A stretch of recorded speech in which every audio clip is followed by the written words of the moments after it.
Selamat berjumpa kembali. Saya Romo Gregory Harapan SPD akan membawakan renungan Advent minggu keempat tahun 2021. Ramalan yang menggembirakan. Dalam masyarakat kita sering kita dengar tentang ramalan. Di kampung-kampung ada orang yang bisa membuat ramalan tentang sesuatu. Misalnya tentang hidup seseorang, tentang masa depan, atau juga tentang pekerjaan seseorang. Ramalan yang terjadi dalam masyarakat kita berbeda dengan ramalan para nabi. Perbedaannya yang mendasar terletak pada isi dan dasar sebuah ramalan.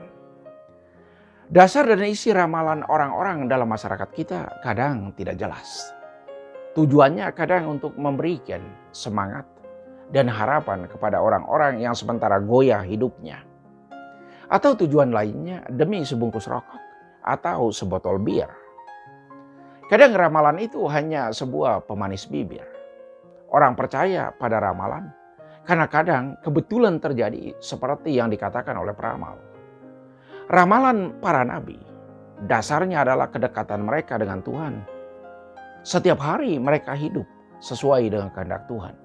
Karena itu Tuhan menggunakan mereka untuk menyampaikan pesannya kepada lebih banyak orang lagi. Nabi adalah orang yang dipilih khusus oleh Tuhan untuk menyampaikan pesannya kepada umatnya. Karena itu ramalan para nabi membawa keselamatan kepada orang yang percaya dan bertobat.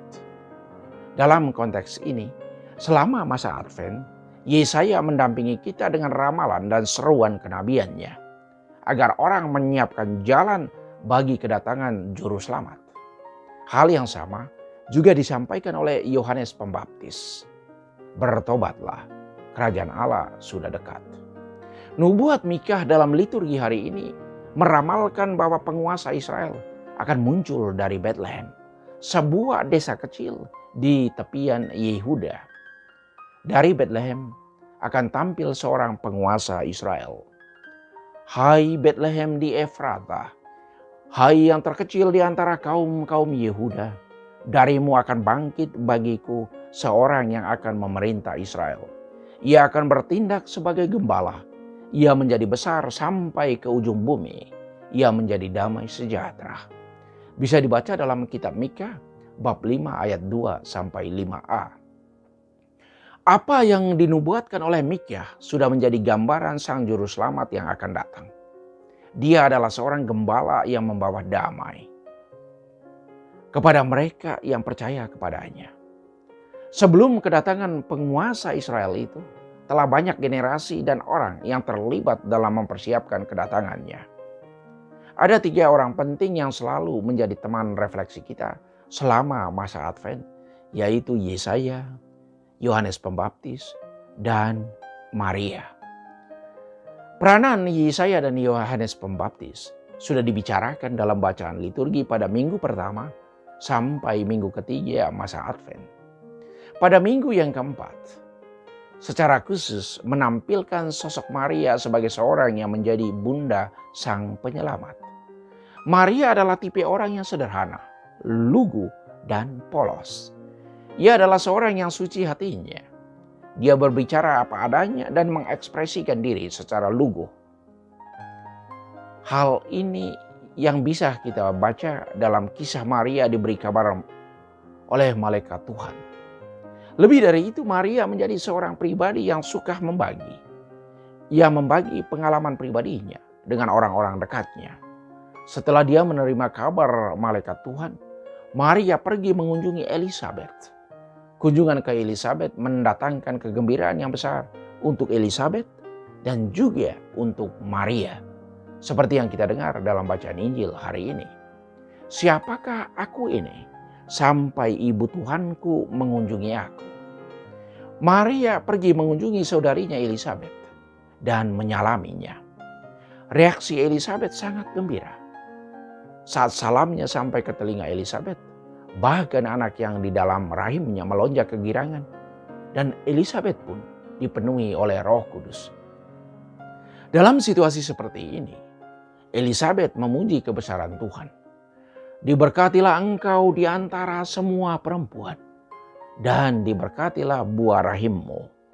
Siapakah aku ini sampai ibu Tuhanku datang mengunjungi aku? Bisa dibaca dalam Injil Lukas bab 1 ayat 39 sampai 45. Pujian Elizabeth ini yang kemudian kita pakai dalam doa Salam Maria. Terpujilah engkau di antara wanita, dan terpujilah buah tubuhmu Yesus. Pujian kepada Maria itu keluar dari sebuah kenyataan bahwa Maria rela untuk menerima dan melaksanakan kehendak Tuhan dalam hidupnya. Jadilah padaku menurut perkataanmu. Selanjutnya surat kepada orang Ibrani menegaskan bahwa kini aku datang untuk melaksanakan kehendak-Mu. Korban dan persembahan bakaran tidak engkau kehendaki. Aku datang untuk melaksanakan kehendak-Mu seperti yang sudah tertulis dalam gulungan kitab. Oleh kehendak-Nya kita telah dikuduskan sekali untuk selamanya oleh persembahan tubuh Yesus Kristus. Bisa dibaca dalam surat Ibrani bab 10 ayat 5 sampai 10. Mari kita terus mempersiapkan diri untuk menyambut kedatangan Sang Emmanuel. Sudah dekat. Persiapkan hati kita untuk menjadi tempat kediamannya. Pernah suatu kali di suatu desa ada seorang nenek yang hidup seorang diri. Ia rajin berdoa dan suka berbagi kasih dengan sesamanya. Suatu sore dia berdoa memohon untuk bertemu dengan Yesus. Lalu dalam doa itu Yesus datang berbicara dengan nenek itu dan menjanjikan besoknya dia akan datang untuk mengunjungi sang nenek. Maka mulai sore itu ia mempersiapkan rumahnya, membersihkan dan menata ruang tamu dengan baik dan meletakkan rangkaian bunga yang indah di meja tamu. Pagi-pagi buta, nenek itu sudah mempersiapkan diri dengan memakai baju yang bagus dan rias yang baik. Ia duduk di jendela ruang tamunya, menanti Yesus yang akan datang. Tak lama kemudian datanglah seorang kakek yang baru pulang dari ladangnya. Ia kehujanan dan sangat kedinginan.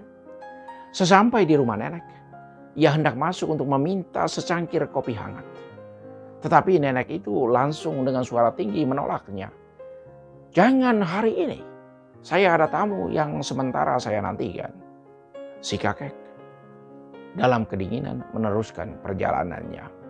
Lalu sang nenek menunggu terus sambil agak gelisah bertanya, "Yesus kok lama sekali belum datang juga?"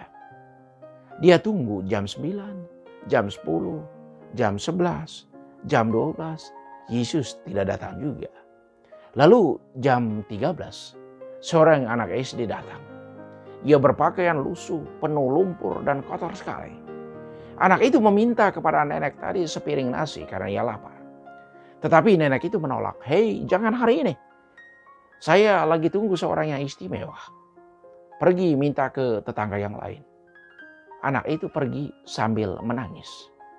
Lalu nenek berdoa dan bertanya, "Yesus, kapan engkau datang?"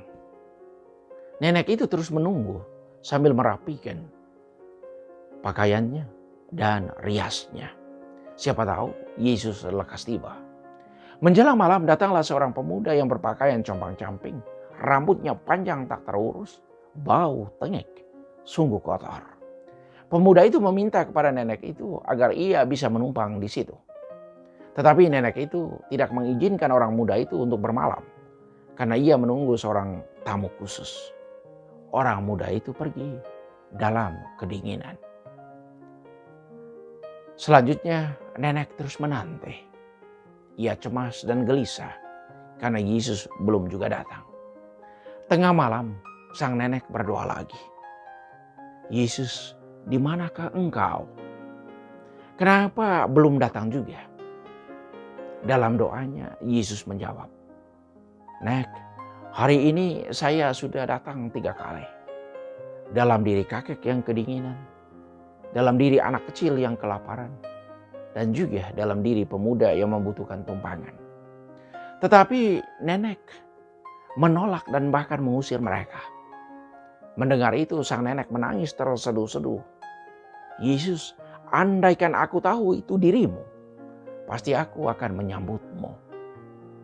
Saudara-saudari, Yesus kadang hadir melalui orang-orang yang ada di sekitar kita, melalui orang-orang yang kita jumpai setiap hari, atau juga melalui mereka yang kita benci, melalui mereka yang tidak kita suka, atau melalui mereka yang sering membuat kita tidak gembira dalam hidup. Saudara-saudari, selamat mempersiapkan diri untuk kedatangan Yesus yang sudah dekat. Tuhan memberkati.